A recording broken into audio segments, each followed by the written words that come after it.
So if you want to play blues, you probably know how the chord progression goes, right? If we were in the key of A, you know our 1 chord would be A, our 4 chord would be D, and our 5 chord would be E. But where most beginners and intermediates run into trouble is even though they know the chords, they don't know how to properly voice the chords for blues. So their blues playing ends up sounding like pop.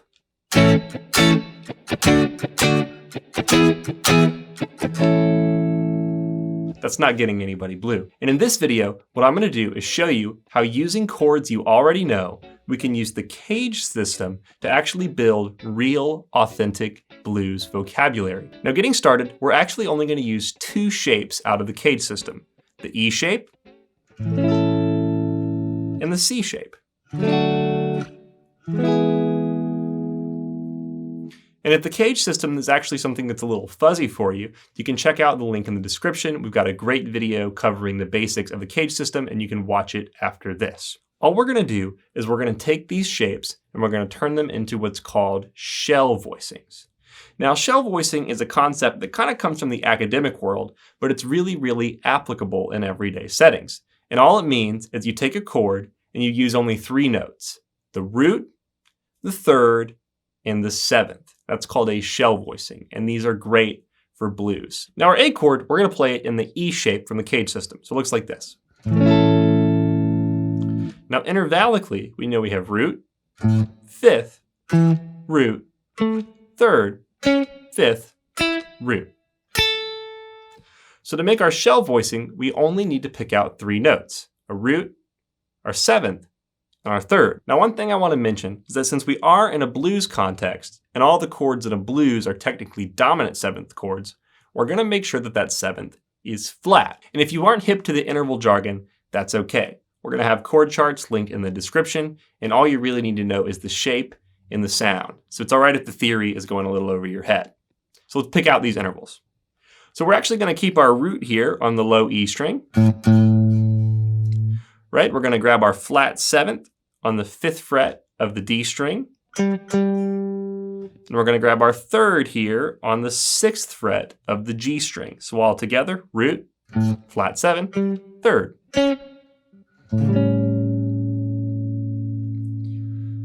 I like to play this using my index, middle, and ring finger, ascending. Or sometimes I'll grab that root with my thumb.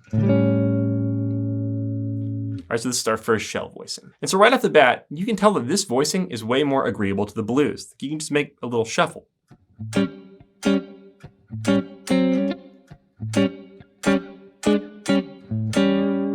Right, that's the sound. And the reason is we have that 3rd and that flat 7th front and center. Now for our next chord voicing, we're actually just gonna move up a little bit higher in this E shape.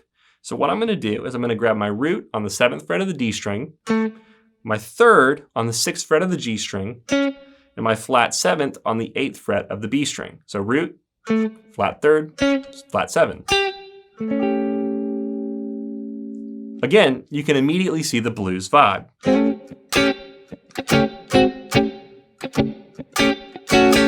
Right? It's all there. And it's because we're spotlighting those intervals. 3rd, flat 7. So we're gonna play our D chord in our C Cage shape here. It's gonna sound like this. And what I'm gonna do here is I'm gonna build another shell voicing using my root here on the 5th fret of the A string. I'm gonna grab my 3rd on the 4th fret of the D string and my flat 7th here on the 5th fret of the G string. So root, 3rd, flat 7. Now this is a great shape because yeah, it sounds cool by itself, but what I love about this shape is that you can actually flatten your ring finger into a bar to get the 5th fret of the B string and E string, and all of a sudden now you have this chord. Now this is technically a D9 that I'm playing here, but again, we don't need to get lost in the jargon. It's a great blues chord. And to get it, all you do is take your shell voicing and then bar that ring finger on the top 2 strings. Now to play our E chord, I'm actually gonna take this same shape we used for D, And I'm just going to move it up 2 frets so that our root is on an E note. So now we have E7 or E9. And these all sound great. So now we've got the tools to play a full blues using our shell voicings. And it's going to sound so much better than the traditional kind of pop or cowboy chords. Like, just listen to this, a little shuffle. 2, 3, 4.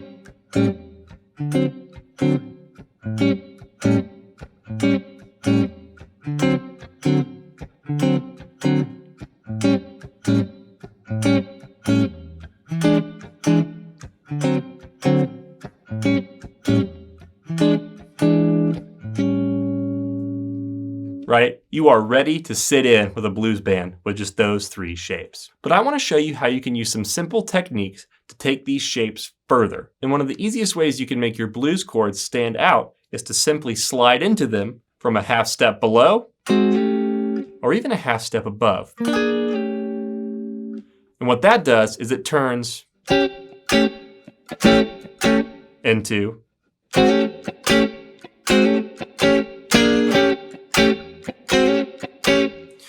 And so what that slide does is it really just makes your note pop out a little bit more because you have that dissonance from the half step below or above. And you can do that for all our shapes. You could use our lower shell voicing, our shell voicing rooted on the A string, or even our 9th chord.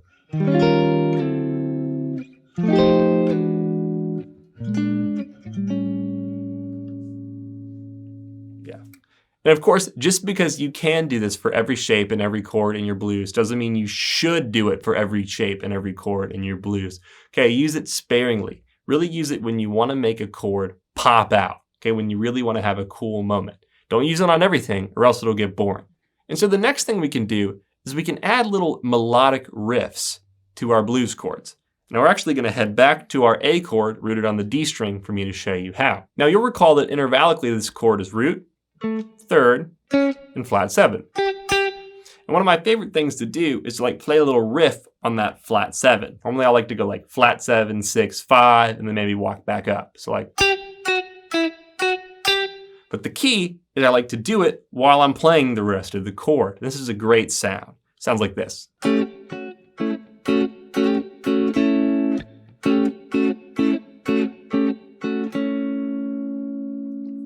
And the real key to doing this is just how you're going to finger that A chord. So I like to use my ring finger to grab the root, my middle finger to grab the 3rd, and then that leaves my index and my pinky to play the little melody. I like to grab the first 2 notes with my pinky, and then my index is there to get the last note. And you can use this same idea on your 4 chord and your 5 chord. Right, so let me show you in a different position. Let's go to our shell voicing rooted on the A string. And I'm going to do the same thing.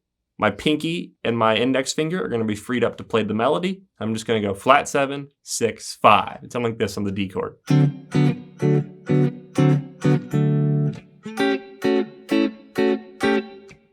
E, D, A.